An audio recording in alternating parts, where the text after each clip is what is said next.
De volta com o Educador em Entrevista, hoje aqui na companhia do Dr. Carlos Leandro. Doutor, obrigado pela participação com a gente. Bom dia. Bom dia, obrigado mais uma vez pelo convite e é sempre um prazer estar aqui falando sobre a saúde, especificamente sobre a saúde dos olhos. Bom, estamos falando aí nesse período, a respeito de glaucoma, de prevenção, de sensibilização a respeito dessa enfermidade. Vamos falar primeiro o que é o glaucoma. Bom, na verdade, no mês de abril, a gente tem o abril marrom que ficou definido, que é um alerta das entidades de saúde, especificamente ligadas à oftalmologia, para falar sobre o glaucoma, O glaucoma, na verdade, ele é uma doença caracterizada pela alteração do nervo óptico, e especificamente causado pelo aumento da pressão intraocular, Então, diferentemente da pressão arterial, nós temos a pressão intraocular.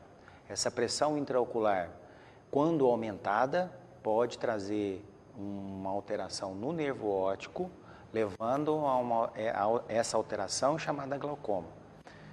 Na realidade, o glaucoma é uma doença que não tem cura, mas quando é feito o diagnóstico, ela tem um tratamento eficaz e a pessoa pode perfeitamente ter uma vida normal, sem prejuízo na visão. Mas, pensando do ponto de vista prático, tem algum sintoma? A pessoa percebe essa alteração de pressão ocular? Exato. Na realidade, o grande segredo é não deixar que os sintomas apareçam. O glaucoma é uma doença silenciosa, na grande maioria dos casos não tem sintoma nenhum e a gente consegue fazer o diagnóstico numa consulta de rotina. Então, quando o paciente apresenta sintomas, que na maioria das vezes acontece com diminuição da visão, principalmente na visão da periferia, nas visões de lado, é porque a doença já está avançada e aí nossas chances de tratamento, nossas chances de restabelecimento da visão são já menores. Essa que é a nossa grande dificuldade e esse que é o nosso grande desafio com esses pacientes glaucomatosos. Daí a questão da rotina e do exame periódico. Exato. Toda consulta oftalmológica deve-se avaliar a possibilidade da pessoa ter ou não glaucoma, e a gente deve informar para o paciente que a gente está pesquisando isso e que o resultado foi normal. Ou se houve alguma pequena alteração, se a gente desconfiou que a pressão está um pouco aumentada ou alguma outra alteração, a gente deve iniciar rapidamente o tratamento e para que o paciente não tenha nenhum prejuízo na visão. Basicamente, o tratamento se resume a diminuir essa pressão intraocular à base de colírios, para que a longo prazo esse glaucoma não traga prejuízos. Alguns casos mais agressivos, isso varia de pessoa para pessoa, você pode usar a cirurgia como tratamento, que é uma cirurgia tranquila, os resultados são bons e quase sempre a cirurgia é associada ao uso dos colírios para redução da pressão intraocular. O Ricardo perguntando aqui, em quanto tempo ocorre uma perda de visão com glaucoma? Varia aí? Essa pergunta é muito complicada de você responder, Isso normalmente é demorado, São anos de aumento de pressão intraocular que vai ao longo do tempo trazendo prejuízo. Existem casos mais agressivos, casos que fogem da rotina do dia a dia, que podem trazer prejuízo da visão mais rápido. Mas o grande segredo é você, nas consultas oftalmológicas de rotina, se identificar um aumento de pressão intraocular, você iniciar o tratamento, porque às vezes a gente não sabe há quanto tempo que aquele paciente tem aquela hipertensão ocular, então não dá para a gente dosar uma data, 1, 2, 3 anos, isso varia de pessoa para pessoa, mas normalmente é demorado. E a Maria Regina aqui perguntando, as pessoas que têm a pressão alterada, não a ocular, têm que ficar mais atentas ou não? Ou independe uma coisa da outra? Sim, essa é uma boa pergunta. A pressão intraocular e a pressão arterial são mecanismos completamente diferentes, né? Então, você tem pacientes com pressão arterial normal e portadores de glaucoma. E pacientes hipertensos, né, que tomam remédio para a pressão arterial e a pressão intraocular normal. Então, são mecanismos diferentes e não estão associados. Por isso, né, em ambos os casos, tem que ir ao consultório, tem que fazer avaliação? Sim, hoje todo paciente, independentemente da idade, que faça uma consulta oftalmológica, tem que ter a pressão intraocular verificada, né? Muitas vezes, às vezes você identifica pacientes que têm visão normal, mas você identifica uma alteração nessa pressão intraocular e se você inicia o tratamento precocemente, essa pessoa vai ter vida normal sem nenhum prejuízo na visão. Perfeito. Na prática, né, como é feito esse exame, doutor? A pressão intraocular, ela pode ser medida de duas maneiras.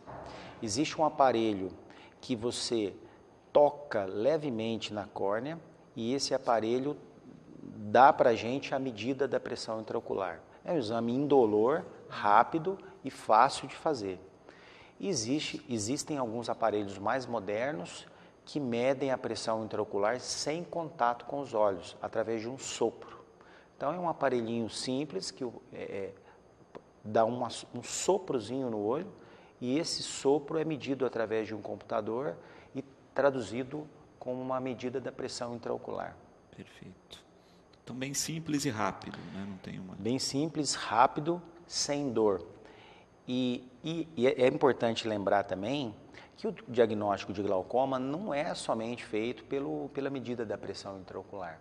É preciso avaliar a pressão intraocular juntamente com a avaliação do nervo óptico.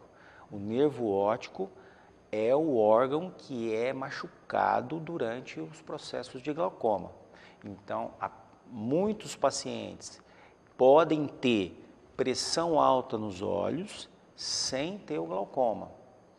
E muitos pacientes podem ter pressão intraocular normal ou até mesmo baixa e mesmo assim apresentar o glaucoma.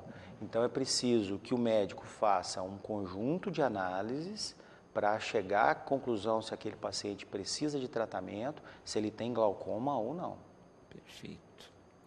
O Ricardo colocando aqui, né, a partir do momento que se detectou precocemente, né, todo o tratamento é com base em colírios?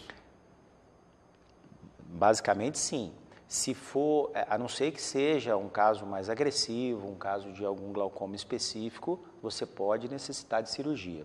Mas a grande maioria dos casos, você detectou precocemente, você tem que orientar aquele paciente da necessidade e da importância dele fazer o tratamento com os colírios para reduzir a pressão, mesmo que ele não sinta nada. Mesmo que tenha visão normal, não tenha nenhum sintoma, que é o que acontece, é necessário que o colírio seja usado.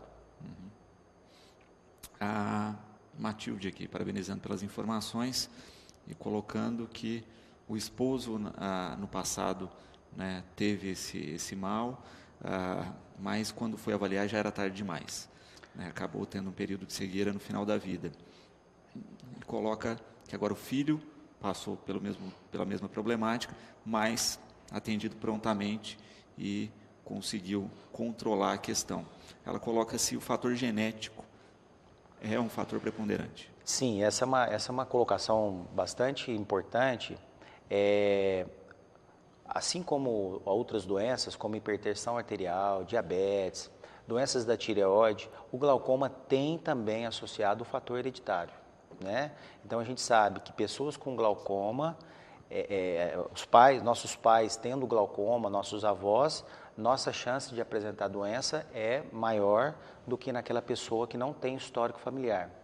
Então, quando a gente tem um paciente que é feito o diagnóstico de glaucoma, você orienta aos familiares mais próximos, principalmente filhos e filhas, para que façam o exame oftalmológico para que essa avaliação seja feita. Então, não significa que quem tem glaucoma vai passar para os filhos, mas é uma chance aumentada dos filhos apresentarem a doença também. Como também nada exime de não ter pais, avós com glaucoma e vir a ter. Exato. Isso aí é uma questão que a gente define como a hereditariedade e a nossa predisposição genética. Não é? Então, às vezes a nossa família não tem doença nenhuma, mas nós temos uma predisposição para apresentar aquela doença. Isso vale para o glaucoma também. Então, do mesmo jeito que é mais comum a doença nos familiares, mas também pode ser que não tenha histórico nenhum e a gente apresente aquela doença. O Ricardo, aqui, doutor, perguntando a respeito de outra enfermidade, o ceratocone, né? O que é e como é causado? O nome correto é o ceratocone, né? O ceratocone, na realidade, é uma deformidade na córnea. A córnea é a nossa membrana que a gente tem aqui na frente do olho, que as pessoas colocam lentes de contato, né? A parte da frente do nosso olho mesmo. A gente costuma dizer que parece um vidro de um relógio, né? Uhum. Então tem um formatozinho ovalado, um formato regular. As pessoas que apresentam ceratocone é como se a gente tivesse uma córnea encurvada, né? A córnea deveria ter um formato ovalado e ela fica bicuda para frente. Esse bico é o que a gente chama de ceratocone. O ceratocone também existe vários níveis, né? Ceratocones mais leves, ceratocones mais avançados e também de acordo com cada nível desse ceratocone, você tem um tipo de tratamento. Tem pacientes que você não precisa fazer nada, às vezes eles têm boa qualidade de visão mesmo com essa córnea mais encurvada, e tem pacientes que precisam de tratamentos, por exemplo, como transplante de córnea, né, que são realizados em casos mais extremos. Uhum. Pensando nessa questão, né, o que causa a problemática aí? O ceratocone, diferentemente do glaucoma, que você sabe que tem o fator genético e o fator hereditário, o ceratocone existem controvérsias sobre a origem. Existem trabalhos mostrando que o ceratocone tem o componente hereditário, que ele é mais comum em pessoas da mesma família, mas existem trabalhos mostrando que o ceratocone não tem nenhuma relação com hereditariedade. A gente sabe que o ceratocone é mais associado a pacientes alérgicos, que têm o hábito de coçar o olho. Então, essa coceira no olho de modo prolongado e contínuo pode, ao longo do tempo, causar uma deformidade na córnea, levando ao ceratocone. Mas tem pessoas que não são alérgicas, pessoas que não têm histórico nenhum de coceira, também podem apresentar o ceratocone. Perfeito. E é gradual também, né? Por isso que a avaliação constante é fundamental. Toda consulta que você faz uma avaliação do nervo óptico para você identificar se a pessoa tem ou não glaucoma, você também faz uma avaliação da córnea, um exame oftalmológico de rotina, para ver se essa córnea é regular e saudável ou não. Você pode fazer um diagnóstico de um ceratocone, por exemplo, logo nos primeiros anos de vida, numa consulta simples, oftalmológica, e se identificarmos algum sinal de ceratocone ou alguma irregularidade na córnea que nos chame a atenção, a gente consegue rapidamente iniciar algum tratamento ou iniciar um acompanhamento mais precoce para que, identificando essa irregularidade, que a gente não deixe isso evoluir para um ceratocone avançado. Perfeito. Maria Luísa, né, está falando aqui a respeito da questão das pálpebras e o Carlos também numa pergunta similar, né? O quanto é importante a questão do conjunto das pálpebras. A Maria Luísa coloca que ela tem um inchaço na pálpebra inferior, né? Pergunta se é possível retirar esse tipo de inchaço e se existe prejuízo para a visão. Isso acontece hoje em dia principalmente por causa do fator climático, né? Então, nessa época do ano, mais especificamente, em que o clima fica mais seco, existe uma retenção de sujeira e um ressecamento natural dos cílios, que ficam no entorno das pálpebras. Essa retenção de sujeira, vamos colocar, a gente classifica como sujeira, pó, poeira, às vezes a gente coloca a mão no olho e não percebe que a nossa mão está suja. No caso das mulheres, tem maquiagens, produtos que passam ao redor do olho, protetor solar. Essa sujeira que vai acumulando provoca, às vezes, uma inflamaçãozinha nas glândulas lacrimais. Essa inflamação nas glândulas lacrimais leva, às vezes, a alguns pequenos terçol, doenças de blefarite, que são inflamações crônicas nas pálpebras, e olho seco, né, principalmente, levando a um desconforto muito grande e perda da qualidade de vida mesmo. Então, é super importante que nessa época mais seca, e é super importante nas mulheres, para que faça uma higienização diferenciada nas pálpebras. Higienização normal, esfregar na hora do banho, existem shampoozinhos neutros, shampoozinhos de lavar neném, que a gente usa para retirar mesmo as impurezas da nossa pálpebra. E para você tratar ou não, no caso do inchaço que foi perguntado, depende do tipo desse inchaço. Pode ser que existem tratamentos muito simples, às vezes medidas de higiene podem melhorar e às vezes você precisa até fazer alguma pequena intervenção para que melhore esse quadro clínico.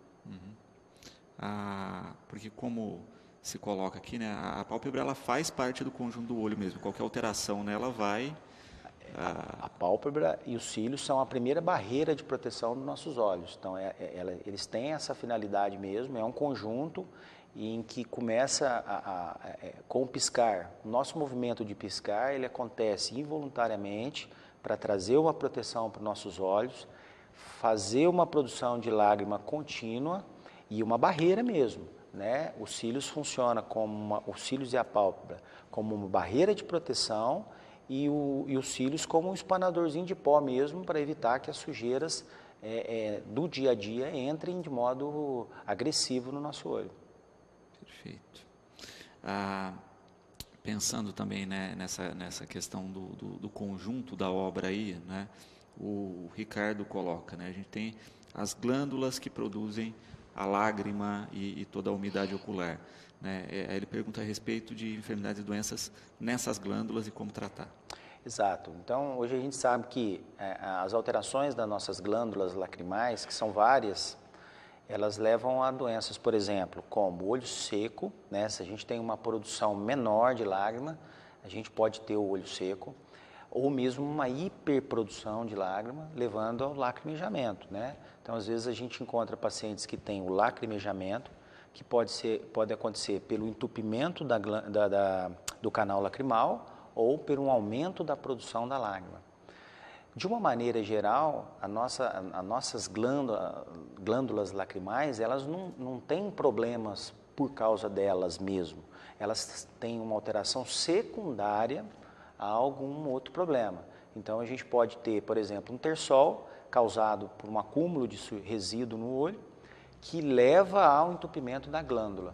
A glândula mesmo ter problema é muito difícil, mas como elas estão na porta de entrada do olho, como elas são a barreira natural do olho, elas sofrem alterações mais frequentemente do que outros locais do nosso organismo. José Carlos, perguntando a questão da diabetes e problemas de visão. Qual a ligação? O diabetes, né, a gente sabe que os pacientes que são diabéticos têm que ter um cuidado com as complicações que o diabetes pode trazer. Dentre essas complicações, a gente sabe que a retinopatia diabética, que são alterações na retina causadas pelo descontrole do diabetes e principalmente pelo tempo que a pessoa apresenta o diabetes. Então, por exemplo, pacientes com mais de 15 anos de doença têm que ficar atentos porque as alterações da retina são mais frequentes, mesmo que esse diabetes esteja sob controle. Basicamente, quais são essas alterações?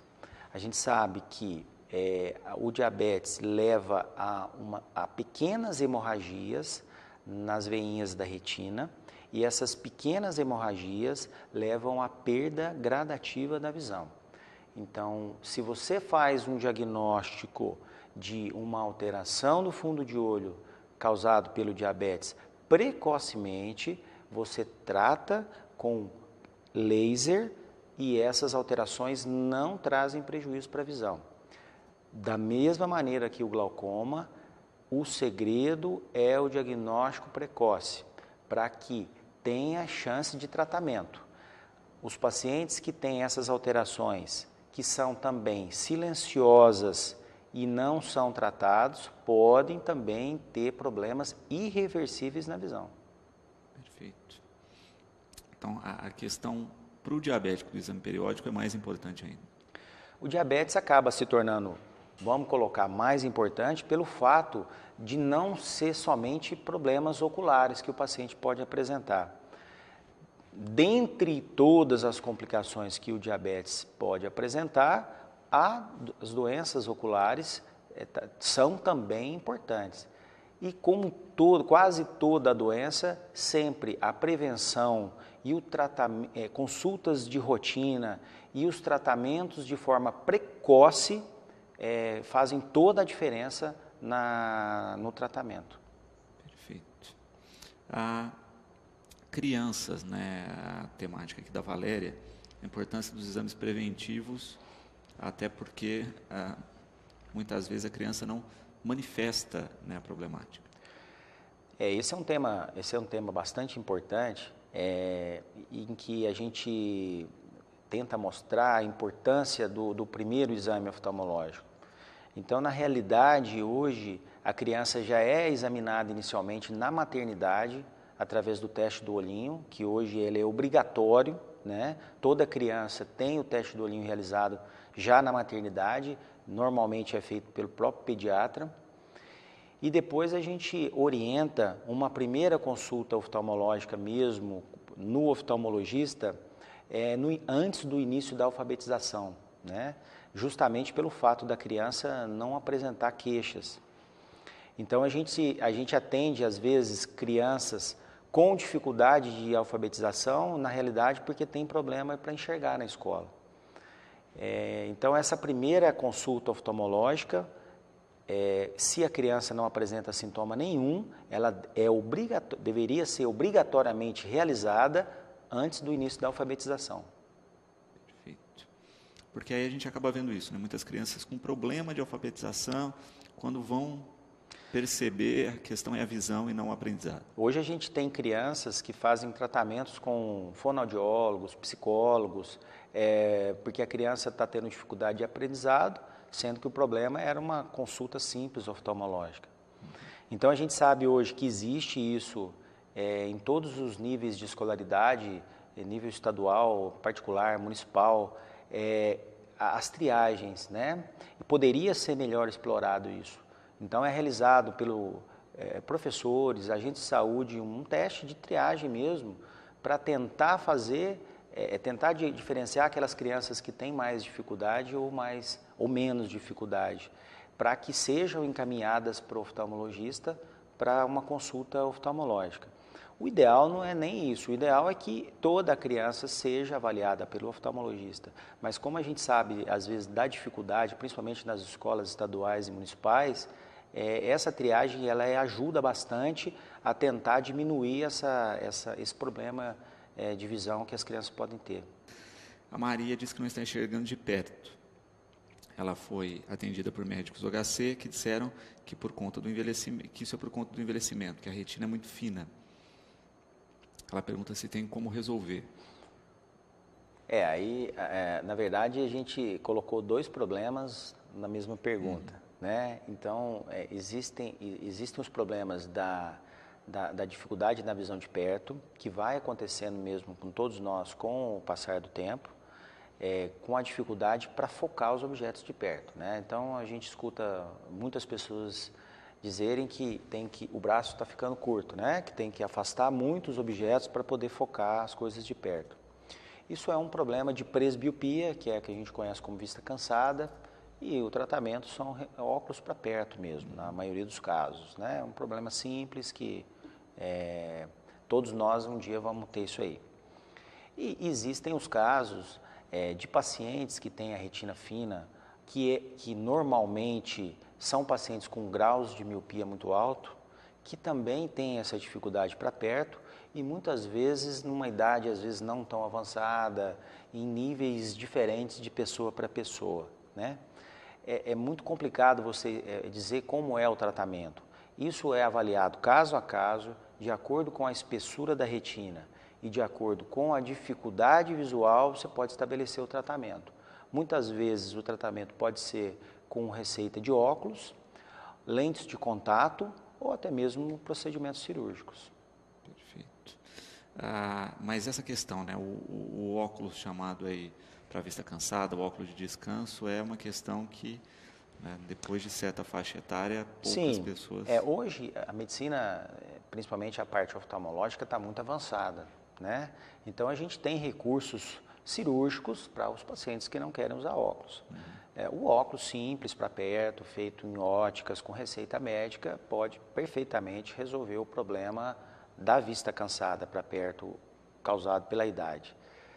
Mas a gente sabe que tem pacientes que não gostam de usar óculos e querem recorrer a procedimentos cirúrgicos. Então, logicamente, avaliando o caso individualmente, você pode ver se aquele paciente tem indicação de cirurgia ou não. Marisa, com uma questão aqui, né? Lente de contato e óculos. Como optar? Né? Qual aí é o interesse de uso maior? A lente de contato, na realidade, ela é uma alternativa ao óculos, de uma maneira geral.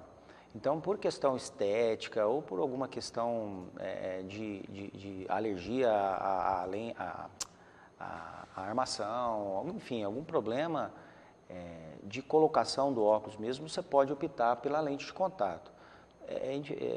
A lente de contato ou óculos tem a mesma finalidade, tem o mesmo objetivo. A grande maioria das pessoas acabam optando pela lente de contato por uma questão estética, uma questão mais cômoda, não precisa ficar pondo e tirando o óculos. Porém, diferentemente do óculos, a lente precisa de um cuidado especial. A lente é preciso que seja realizada uma consulta oftalmológica para analisar se aquele olho pode receber a lente de contato ou não, e até para a pessoa receber a orientação de como manusear essa lente, como fazer o armazenamento da lente quando retirar, né, quando a gente chega em casa, e até mesmo analisar qual é o melhor material de lente de contato para cada paciente, né? Hoje a gente tem inúmeros materiais de lente de contato e esses materiais podem precisar ser diferentes de pessoa para pessoa. Ivani, com uma questão interessante aqui, né? Qual que é a rotina que nós devemos ter de cuidado com os olhos? Utilizar algum produto, limpeza, como proceder, doutor? Na realidade, a higienização dos olhos, que a gente falou mais cedo aqui no programa, ela deve ser feita à base de colírios lubrificantes, né? Que são colírios basicamente à base de água e soro fisiológico, e até mesmo o soro fisiológico propriamente dito, que as pessoas às vezes têm dúvida, água boricada. Então a gente deve, quando lavarmos o nosso rosto, a gente deve fazer higienização com esses produtos dos nossos cílios, né, para a gente retirar as sujeiras do dia a dia. Mas lógico que é uma avaliação oftalmológica uma vez ao ano, é sempre indicado para que essas orientações sejam passadas individualmente. E evitar sempre a automedicação, né? Então a gente às vezes escuta, estou com dor no meu olho, meu vizinho, meu pai, minha mãe tem um colírio que usava e acaba pingando, né? E muitas vezes a gente não sabe qual é a finalidade daquele colírio, né? Então a automedicação, principalmente em oftalmologia, deve ser evitada, mas o processo de higienização e cuidados com os olhos devem ser tomados simplesmente com o fato de lavar os nossos olhos no nosso dia a dia. E uma consulta oftalmológica de rotina anual para todas as pessoas. Perfeito. Sempre de rotina vai se fazer todas essas ações que a gente descreveu aqui, né? Medir pressão, avaliar a visão. Porque também tem uma questão prática que é assim, muitas vezes a pessoa não nota muito a alteração da visão. Esse é o grande segredo, né? O grande segredo é você fazer as consultas de rotina para que você evite que tenha sintomas, né? Então, hoje, basicamente, uma consulta oftalmológica, você avalia a medida da visão propriamente dita, você vai quantificar a visão que aquela pessoa tem, isso pode variar de pessoa para pessoa, dentro do limite da normalidade. Você vai fazer uma avaliação da córnea, você vai fazer uma avaliação das conjuntivas, das pálpebras, você vai fazer uma avaliação do cristalino, para ver se a pessoa apresenta catarata ou um envelhecimento do cristalino, e você vai fazer uma avaliação da retina, juntamente com o nervo óptico. Então, uma consulta oftalmológica hoje, você gasta muito mais tempo na orientação e explicação para o paciente do que propriamente no exame. O exame é muito fácil e rápido. E você precisa orientar o paciente, mesmo que ele não apresente nada, que é a finalidade de toda a consulta, mas você orientar de quais são os cuidados que ele precisa ter. Então, hoje é muito raro isso. É muito difícil um paciente que nos procura no consultório sem queixa nenhuma. Eu vim simplesmente fazer uma consulta de prevenção para alguma doença que eu possa ter. Isso é raridade. A grande maioria das pessoas que nos procuram é porque está sentindo alguma coisa que isso levou à procura do médico. Perfeito. E de fato, né, a gente tem essa questão de começar a pensar no nosso processo de visão mesmo. Quando a gente falava dessa questão, né, de enxergar de perto, né, sempre tem a brincadeira que a pessoa nota isso quando o braço não está longo o suficiente mais para afastar o livro ou os objetos, né? Mas ter essa observação da rotina visual é muito importante. Isso aí hoje em dia, há algum tempo atrás, você não tinha muito acesso à informação. Então, talvez as dificuldades fossem um pouco maiores. Mas hoje em dia, com a internet praticamente na mão de todo mundo, você pode se orientar. Então, hoje não tem mais desculpa para você não fazer uma boa prevenção da sua saúde, né? Em todos os níveis, não é só oftalmologia, é qualidade de vida mesmo. E com a informação, a gente precisa procurar um médico para que aquela informação que a gente adquiriu de forma não tão qualificada, para que ela seja melhor explicada para o paciente. Então, com a informação, o acesso ao médico é mais fácil e você, para fazer uma boa prevenção, também ficou muito mais fácil. Isso vale também para a visão, né? Então, uma boa prevenção na visão significa uma qualidade melhor de vida em todos os níveis. O César, né, ele diz que tem anemia falciforme, usa óculos e toma muito medicamento controlado. Ele pergunta se no futuro a visão pode piorar em virtude disso. Os pacientes que têm anemia falciforme dificilmente apresentam algum problema, né? Então, se a anemia falciforme tiver em bom controle com as medicações, a visão também vai estar em bom controle. Como todo paciente portador de anemia falciforme, os exames oftalmológicos devem ser feitos mais frequentemente para que o nervo óptico, a avaliação da retina, a medida da pressão intraocular sejam verificados, né? Então, os pacientes com anemia falciforme não têm um comprometimento na visão diferente das pessoas normais. Perfeito. Mas é aquela história que a gente falava, né? Com a idade, a visão tende a piorar. Sim, logicamente que as prevenções e as consultas de rotina nos consultórios médicos, elas devem se intensificar conforme nós vamos ficando mais velhos. Então, a gente sabe que as doenças são mais frequentemente, acometem mais frequentemente as pessoas mais velhas. Então, por isso, as pessoas mais velhas devem procurar os médicos mais frequentemente. Medicamentos e visão. Tem algum tipo de medicamento que prejudique? Sim, a gente sabe, quando a gente lê uma bula de um remédio, muitas vezes tem o alerta lá sobre algum prejuízo que aquilo pode trazer para a visão. Os pacientes, principalmente, que tomam remédios controlados, né, remédios às vezes psiquiátricos ou neurológicos, ou mesmo remédios normais, podem trazer às vezes alguma diminuição na produção de lágrima, ou podem ter alguma associação ou não com fatores relacionados à pressão intraocular, né? O importante é, se leu na bula que tem algum problema oftalmológico, pode ter turvação visual, procura o oftalmologista para saber qual o custo-benefício, qual o risco-benefício que aquela medicação pode trazer. Mas na maioria das vezes, é muito raro você precisar suspender uma medicação porque ela trouxe algum problema oftalmológico, especificamente. Perfeito. Nem problemas de curta duração, né, enquanto dura a medicação? É lógico, quando às vezes você receita uma medicação e você precisa às vezes saber lidar com os efeitos colaterais, né? Então às vezes você está usando uma medicação que pode trazer alguma irritação no olho ou algum embaçamento visual, mas a gente sabe que aquilo é transitório, que quando a medicação for interrompida, aqueles sintomas vão desaparecer. Então isso o paciente precisa ser orientado para que ele não suspenda às vezes a medicação de forma inadequada, porque teve uma interpretação errada de algum efeito colateral que aconteceu. Perfeito. Voltando à questão do glaucoma, né, a Miriam coloca a seguinte questão. Nos casos cirúrgicos, né, que foi o que a gente comentou, são aplicados só quando o medicamento não dá o resultado? Normalmente, você inicia o tratamento com colírios para redução da pressão intraocular e você vai reavaliando o paciente de acordo com cada caso.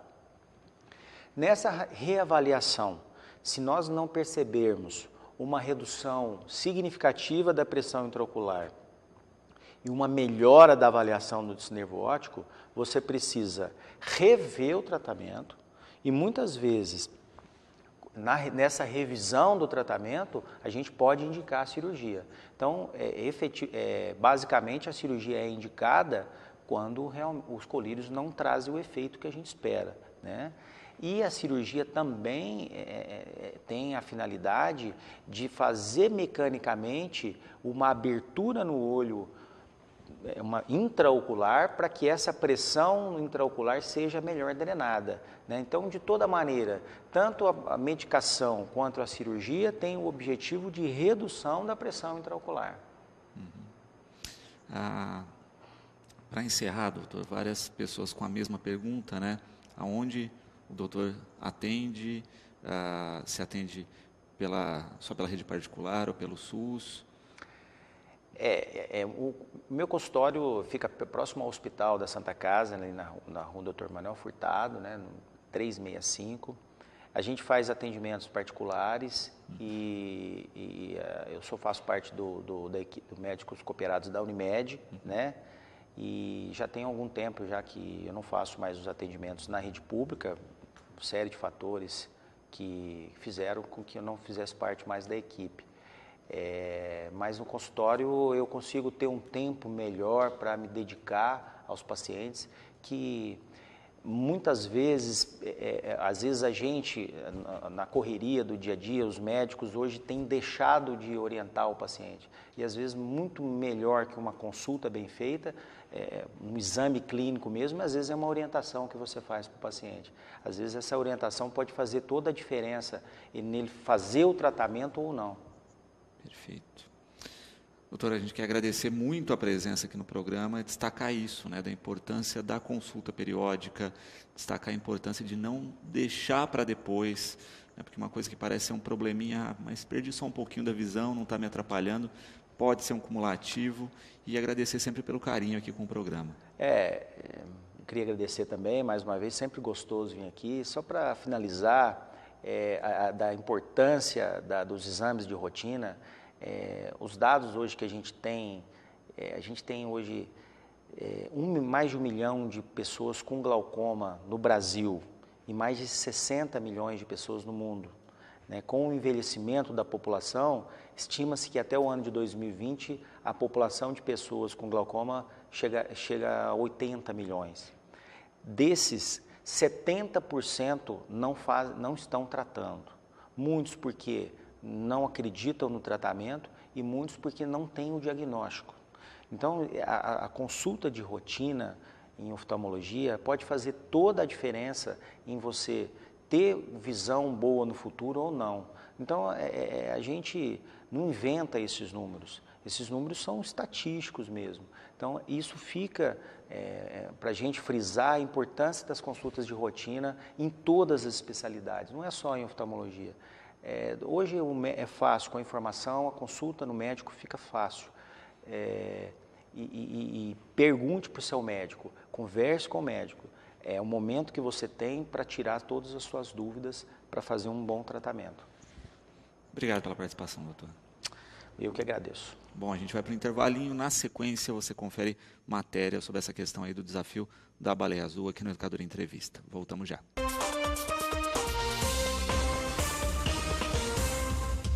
Muito bem, amigos do Educador Entrevista, nós estamos aqui na residência da psicóloga Raquel Simprônio e mais uma vez aqui para fazer um alerta para a população. Acredito que muita gente já tenha tomado conhecimento sobre um novo jogo aí que apareceu nas redes sociais, um jogo que nasceu lá na Rússia, mas já está tendo centenas e centenas de adeptos aqui no Brasil.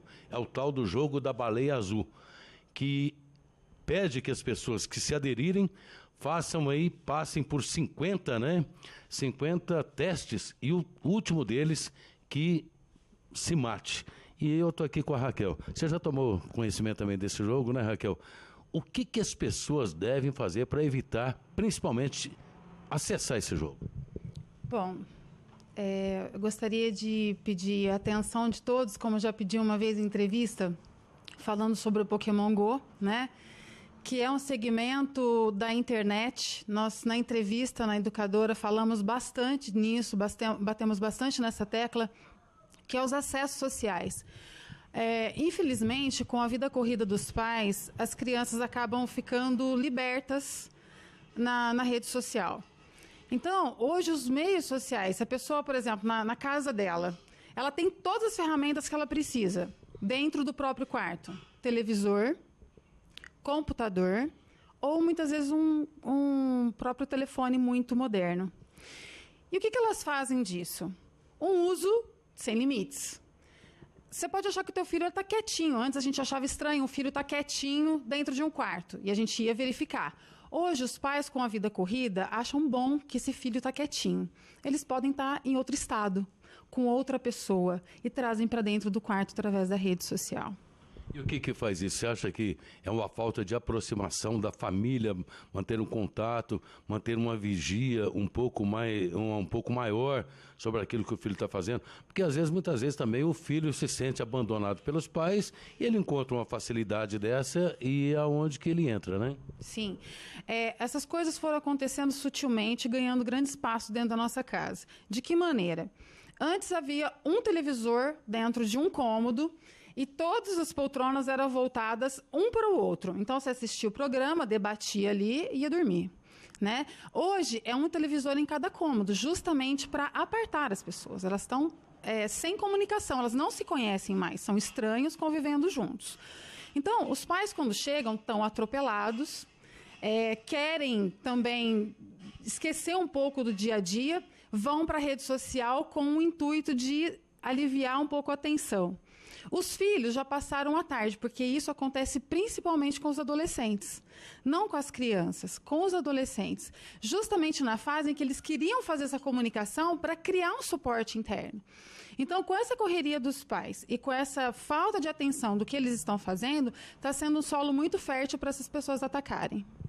Eu estava vendo uma entrevista hoje gravada por uma mãe, o jovem explicando como ele entrou. Ele entrou porque lá havia promessas de que ele ia obter novos conhecimentos. E ele ficou curioso. E a partir daí foram sucedendo casos, e até chegarem a prometer, os curadores, chamados curadores, prometer para ele que se ele cumprisse todas as tarefas, ele seria um curador também. Quer dizer, eles têm uma forma de indução também das pessoas, né? Sim, são pessoas, os curadores, né, que na verdade são pessoas que têm um perfil bem psicótico. quando elas têm esse tipo de atitude, elas buscam perfis que vão seguir, né, que são susceptíveis a isso.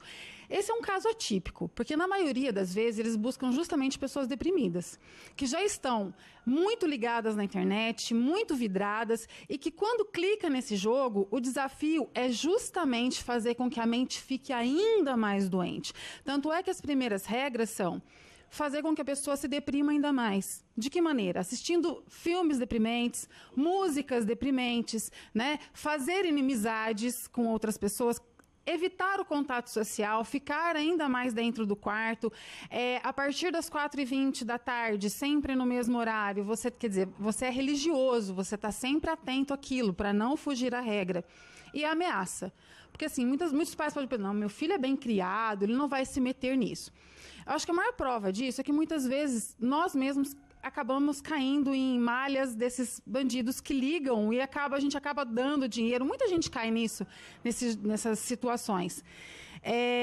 O que acontece é que a criança, o adolescente, já está tão vitimizado em relação a isso, ele já está tão... ele já entrou tanto nesse campo que, quando a pessoa entra, ele é muito perceptivo, porque o psicótico ele é perspicaz. E ele, percebendo isso na pessoa, o que ele faz? Ele fomenta isso. Ele alimenta ainda mais essa situação, fazendo com que cresça ainda mais esse alimento de sagacidade, de buscar isso como um desafio. Então, ou seja, se corte, né? Faça desenhos de que você quer ser uma baleia, que você tem o potencial de ser, suba em lugares altos, quanto mais alto, melhor. Fique 22 minutos, olhe para baixo, quer dizer, são regras desafiadoras, mas para chegar e culminar ao último pedido, que todos já sabem que é o suicídio. E também nessa reportagem que eu vi, já existem casos no Rio de Janeiro, já estão sendo investigados pela polícia, São Paulo, parece que Campinas e também em Belo Horizonte. Quer dizer, se a gente não tomar uma providência rápida, isso vai se alastrar como se fosse uma ninhada de coelhos, né? Curitiba, anteontem, teve um caso que a mãe percebeu e conseguiu intervir, o que é muito difícil, porque, assim, o maior aprisionamento que a pessoa tem é através da mente, né? Então, quando você tem a crença de que, se você não cumprir, algo de ruim pode te acontecer, ou acontecer a algum familiar, é muito difícil que você se negue a cumprir aquilo. Então, assim, isso dissemina muito rápido, porque o poder da internet é muito ágil, né?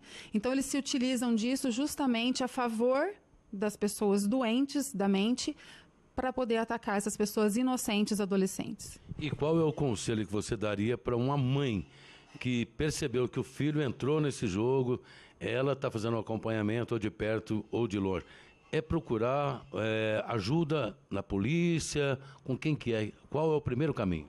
Sim, acho que não só as mães, mas professores, vizinhos, amigos, todos que estiverem um olhar um pouco mais atento a um comportamento diferente daquele adolescente. E procurar a polícia, procurar um psiquiatra, um psicólogo que possa orientar para poder ajudar, ser uma ferramenta importante para poder tirar esse mal que está cometendo esse adolescente. Eu estava ouvindo um especialista em polícia e o primeiro recado que ele mandou para os pais, principalmente, se conseguirem pegar o equipamento onde o filho está entrando, ou seja, um celular, ou seja, um notebook, ou seja, um tablet, pegue, leve para a polícia. A polícia tem meios, inclusive, de chegar até a esses chamados de curadores ou quem está, né, fazendo com que o filho ali pratique essas besteiras, podemos dizer assim, né? Sim, a polícia ela tem um setor investigativo que, até para as questões de difamação e tudo mais, com o IP, eles conseguem realmente chegar até essas pessoas que estão cometendo esses delitos. Mas o mais importante, antes que a gente pegue qualquer ferramenta e leve até a polícia, enfim, eu acho que a ferramenta maior é da atenção e amor. Então, tire um tempinho, sente com seu filho junto ao computador, né, ou ao celular, se interesse pelo que ele está fazendo, note se algum tipo de comportamento dele está extremado, né, ou ele está muito eufórico, ou ele está muito deprimido, está ficando muitas horas no quarto, machucados na pele. Eu acho que isso é muito importante da pessoa se ater. Se sentir que o filho está ali um pouco encostado, podemos dizer assim, num canto da casa, não quer conversar com ninguém. Porque essas pessoas procuram principalmente esses mais fragilizados, né? Que são aqueles que têm potencial para atingir o objetivo deles. Sim, as redes sociais, elas demonstram muito o perfil da pessoa, tanto é que está lá a foto do seu perfil, né? E as pessoas colocam muitas informações ali. Então, essas pessoas, esses hackers, né? Porque eles estão muito atentos também à questão de como funciona a rede social, eles utilizam isso tudo contra a pessoa. Então, quando eles fazem uma ameaça firme, porque eles sabem quem é o pai, quem é a mãe, onde moram, justamente por essa liberação de dados que a pessoa acaba cometendo. Bom, então o primeiro conselho, primeiro passo, os pais ficar vigilantes aos seus filhos, procurarem conversar mais com os filhos, procurar ser amigo dos filhos, porque não é só nesse caso, em outros casos também que a gente conhece, às vezes o jovem vai para a rua procurar o que ele não tem em casa, né? Sim, e eu acho que um ponto crucial de tudo isso, que é muito importante, é que os pais hoje têm medo de dar um limite. O não, ele não tem sido utilizado, né? Então, assim, eles não sabem que jogo eles jogam, que lugares eles frequentam. Se está em tal lugar na rua, acha que é perigoso, mas eles estão entrando em perigo dentro de casa, dentro do quarto. Então, assim, não, esse jogo você não vai jogar, né? Você não vai participar dessa rede social até você ter esse discernimento. Então, hoje eu vejo muitos pais utilizando de datas de nascimento deles próprios para que uma criança de 7, 8 anos tenha Facebook. Né? Então, o que ele está fazendo? Ele está dando um mundo para essa criança e para ela fazer uso disso. E que uso, a consequência é que a gente está tendo essa percepção agora. Raquel, é um assunto que a gente poderia ficar aqui acompanhando, né, o que a gente vem acompanhando aí nos noticiários, ficar aqui a tarde inteira conversando, mas nosso tempo é um pouco curto, mas eu espero que a gente ainda possa voltar a conversar com maior tempo para fazer mais esclarecimentos para os pais, porque acho que o importante do meio de comunicação é alertar, é conversar com as pessoas, que é o papel nosso, e contando com o apoio de vocês. Eu estou à disposição sempre, e eu gostaria muito que as pessoas ficassem realmente atentas aos sinais, porque isso não é um caso de acidente, é um caso de morte, né? Isso vai disseminar ainda de uma forma muito grande, porque as pessoas estão sendo acometidas pela depressão, principalmente os adolescentes, então são vítimas muito frágeis e podem sim estar suscetíveis a isso nesse momento, e não se sabe em que número de regra ela vai estar sendo cumprida, e a próxima pode estar sendo suicídio, os pais podem perder seus filhos amados, com certeza. Obrigado, Raquel. Com imagens de Paulinho Tolentino, reportagem Antônio Claré, para o Educador Entrevista.